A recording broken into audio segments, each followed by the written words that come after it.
Hello, friends and students. Welcome to my YouTube channel, Schooling and Preaching by Asit সাধু। এখন আমি আলোচনা করব যে এই বিশ্ব সংসারের কোনো কিছুকে বাইরে দেখে বিচার করা উচিত নয়। তোমরা বা আপনারা যদি এইভাবে জীবনযাপন করেন, জীবনে অনেক শান্তি পাওয়া যাবে এবং বিচারমূলক জীবনযাপন করা যাবে। নচেত কিন্তু ভুল হয়ে যাবে। ভুল হয়ে গেলে কিন্তু ভগবান কৃষ্ণ তাকে ক্ষমা করে না, তাকে লাভ করা যায় না। মৃত্যুর আগে বা মৃত্যুর পরে ভগবান কৃষ্ণকে লাভ করতে হলে আপনাকে সবসময় বিচার শক্তি, মূল্যায়ন বজায় রাখতে হবে। কারণ কৃষ্ণ, রামচন্দ্র যাই বলুন, আমাদের আরো মহাপুরুষ বিবেকানন্দ, রবীন্দ্রনাথ, শ্রীরামকৃষ্ণদেব, শ্রী চৈতন্যদেব, বুদ্ধদেব, শঙ্করাচার্য, বাল্মীকি, ব্যাসদেব, যীশুখ্রিস্ট, হজরত মোহাম্মদ যারাই আছেন প্রত্যেকে কিন্তু বিচারের ভিত্তিতে জীবনযাপন করে গিয়েছেন। সুবিচার, ন্যায় বিচার, জাস্টিস, ইভ্যালুয়েশন। আমরা কালো সাদা বিচার করি, কিন্তু দেখুন কৃষ্ণ কালো, কালী কালো, কালীর নামই কালো, তাতে কি আসে যায়? গুণেই তো মানুষের বা দেবত্বের পরিচয়। রূপে কোথায়?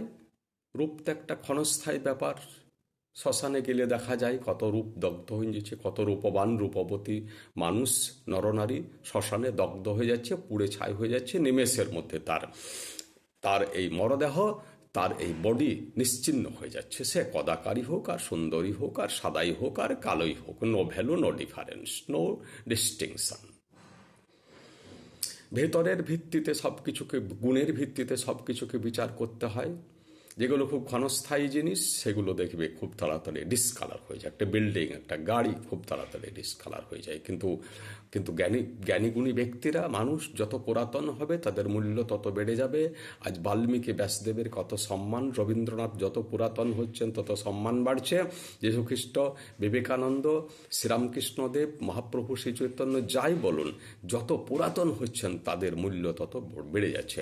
অর্থাৎ তার যে অভ্যন্তরীণ যে গুণ, আন্তরিক যে কোয়ালিটি, সেগুলো ক্রমশ পুরাতন যত হতে থাকে তার চাকচিক্য বা গ্লেজ তত বাড়তে থাকে।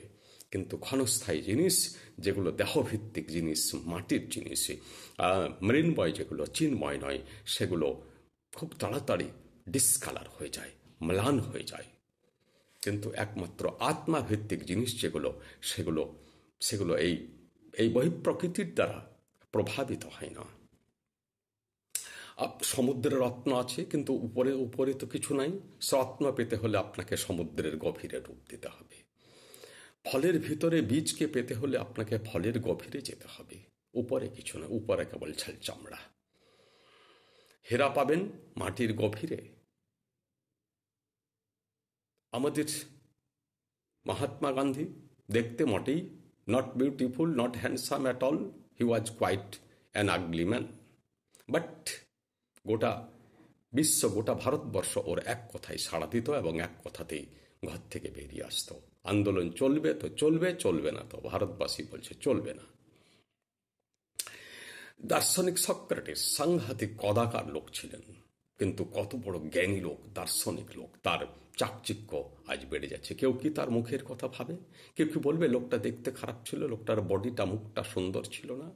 আমাদের মাতঙ্গিনী হাজরা দেখতে মোটেই সুন্দর ছিলেন না, কিন্তু দেখুন ইতিহাস তাকে ভুলতে পারবে না। মানুষের অন্তরে তিনি চিরপ্রতিষ্ঠিত। তাই বলা হয় বাইরে কিছু নাই। যদি জীবনে মানুষ হতে চাও তবে ভেতরে বিচার করো। যে কোনো ব্যাপারে বিচার করতে হবে ভিতরে। আপনি যদি বাইরে থেকে দেখেন যে সূর্য, তাহলে দেখবেন সূর্যটা ঘুরছে মনে হবে। পূর্ব দিকে উঠলো, তারপর উপরে উঠতে উঠতে উঠতে পশ্চিম দিকে অস্ত চলে গেল। বাহ্যিক দৃষ্টিতে মনে হবে যেন সূর্যটা ঘুরছে পৃথিবীকে কেন্দ্র করে, কিন্তু বাস্তব তো তা নয়। বাস্তবে এর ভিতরে গল্প আছে। ভিতরে গল্প না জানলে বিচার হয় না, কোনো জিনিসের মূল্যায়নই হয় না। কোনো মানুষকে তেমনি বিচার করা যায় না তার বাহ্যিক চাকচিক্যে, তার বাহ্যিক কথা কদাকারে। মিথ্যাচার, অনেকে খুব সুন্দর বানিয়ে বানিয়ে মিথ্যা কথা বলতে জানে। আপনি যদি তাকে ভালো মানুষ ভাবেন তাহলে খুব অবিচার করে দিলেন, ভুল করে দিলেন।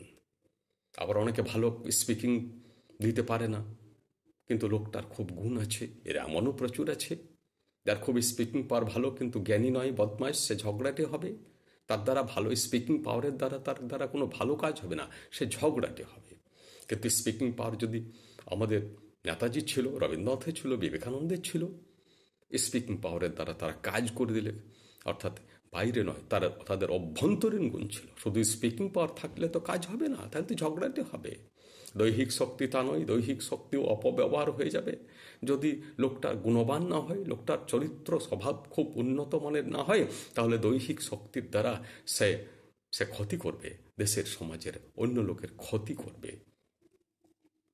তাই বলা হয় বাইরে কিছু নাই, ভেতরে দেখার চেষ্টা করুন। শিক্ষা, উচ্চশিক্ষা আমাদেরকে সবসময় ভেতরে দেখার কথা বলে। নমস্কার।